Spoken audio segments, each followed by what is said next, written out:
Hey guys, this is Elias with Softly, and today I'm gonna show you how to import WooCommerce Variable Products using a Google Sheets file, which I have right here.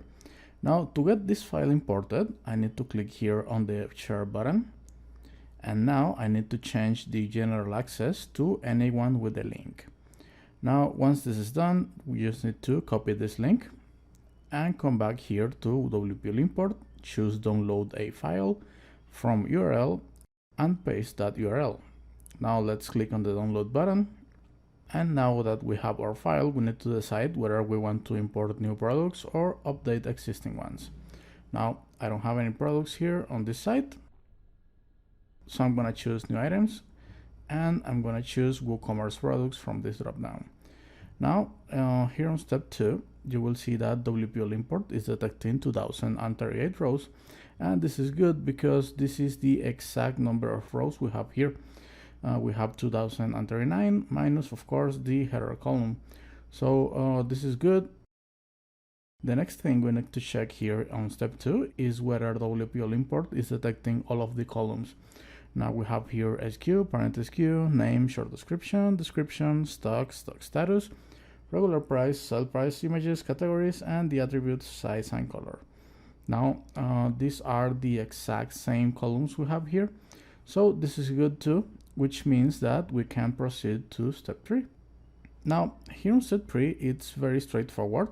You see here these fields. We have here the title, the description, the short description, and the product data.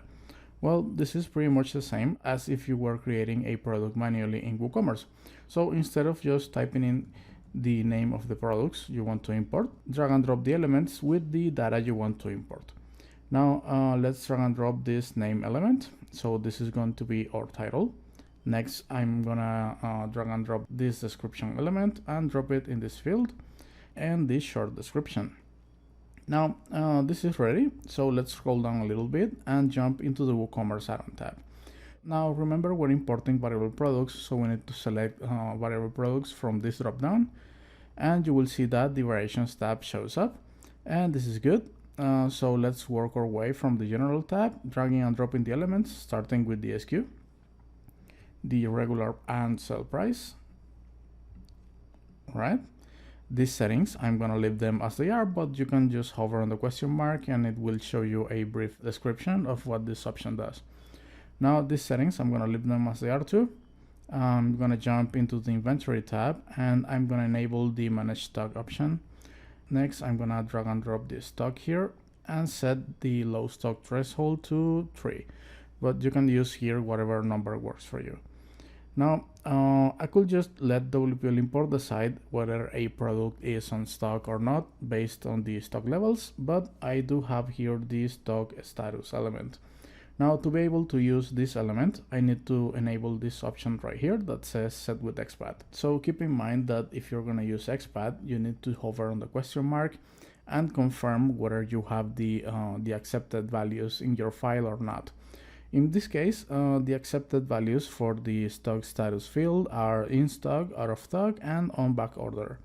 Now, here on my stock status element, I have this product, which is out of stock, and I have this next one, which is in stock, and this is the accepted format for XPath. So I'm just gonna go ahead and drag and drop this field, and with this, WPL import will import this dynamically.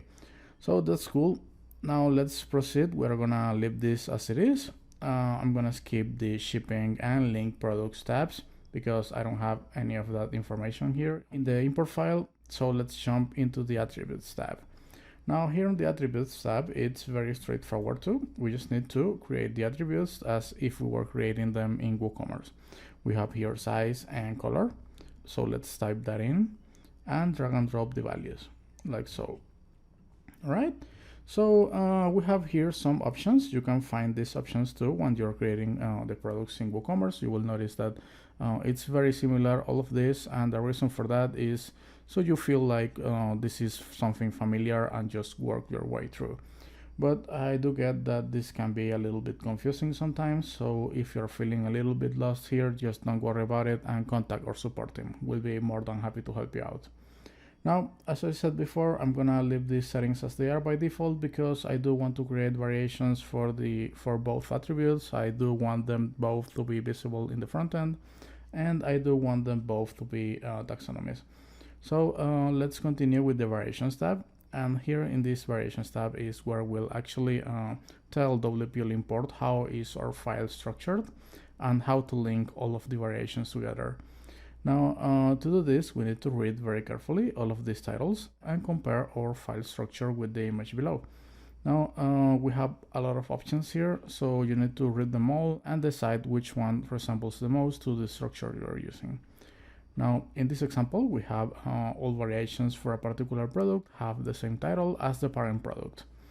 Now, you will see here, this is a parent product, these lamp shops too, and the ones below are its variants. Now you can see that they all share the same title, so if this is the file structure you have, just drag and drop the name element like we did before, and WPL import will understand this and import your variations correctly.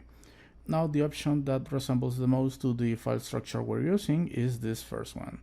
Now we have here the SQ and parent SQ columns. You can see that here in the import file too.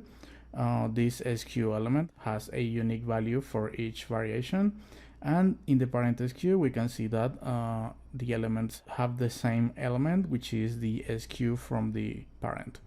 Now let's get that imported by dragging and dropping the SQ here and the parent SQ here. Now this is done, so let's continue. We have here these options. I'm gonna leave them as they are too.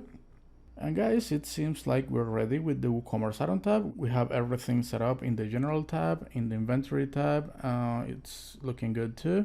We're skipping the Shipping and Link Products tabs. The Attributes tab is looking good too, and the variations are set up correctly. So let's scroll down and open up the Images tab. Now, here in the Images tab, you just need to decide how to import your images based on where are they hosted. In my case, the images are hosted in an external server. As you can see here, we have here the external URL, which is different from the one we're using.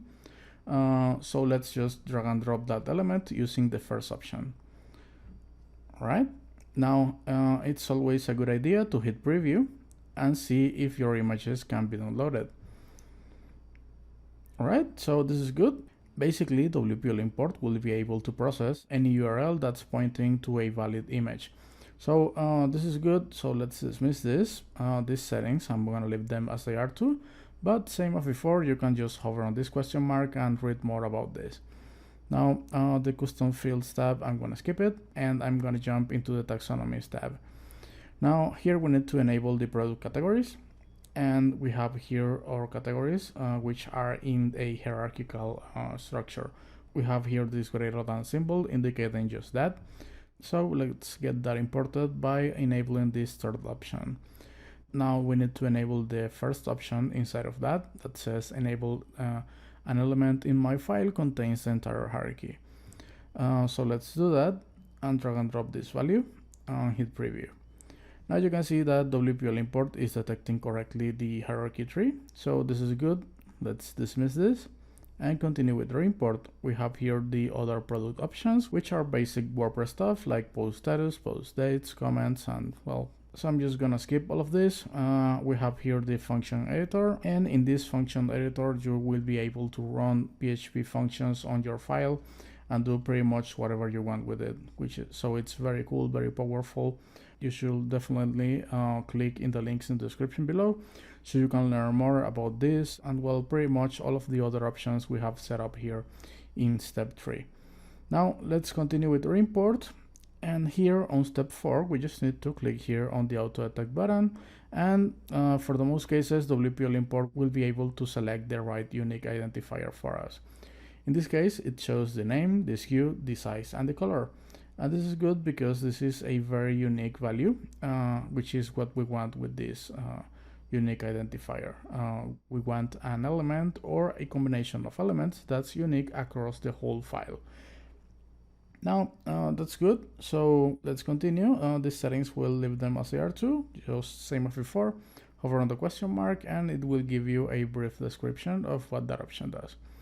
Now we have here the scheduling options, And these are very useful because it will give you the ability to run this import automatically whenever you want it to run. So say for example you want to update your prices every week or every day, well, you just need to set that up here, and WPL import will take care of that for you. Now, same as before, be sure to check out the links in the description below and visit our website at wplimport.com. Now this is ready, so I'm just gonna continue and run the import. Right, so this is gonna take a minute or two, so I'm just gonna pause the video here and come back when it's ready. Alright, so this is ready. Let's see if our products came in okay. Alright, so we have here 191 products, which is fine because this is the number we expected. Remember that we're importing a Google Sheets file, and all of these guys are variants from the same product. So it's perfectly normal that we don't end up with 2038 products. Instead, this number is good. How about we take a look here in the front end where we have this beautiful website. We can see that all of the images seem to be here. Let's open this product and see what's going on. Alright, so we have the SKU, the categories, the title, the prices, the short description. We can select different variations and the image changes, which is good because it means that every variation has its own image. We have here the description and the additional information tab. Now here on the edit product page, you can see that all of the data is here too. The category tree is looking good. We have all of the attributes here. We have size and color. Here on the variations tab, you can see all of the variations are graded. All of them have their own stock, their own SKU, their own regular price and sell price, their own image. So yeah guys, this is looking very good, and that's it. That's how you import WooCommerce Variable Products using a Google Sheets file and WPL import. Now, I really hope you enjoyed this video, and if you want to learn more about how to import or export other WooCommerce data like orders, products, reviews, and whatnot, just check out the other videos in our channel or go to our website at wplimport.com. See you next time.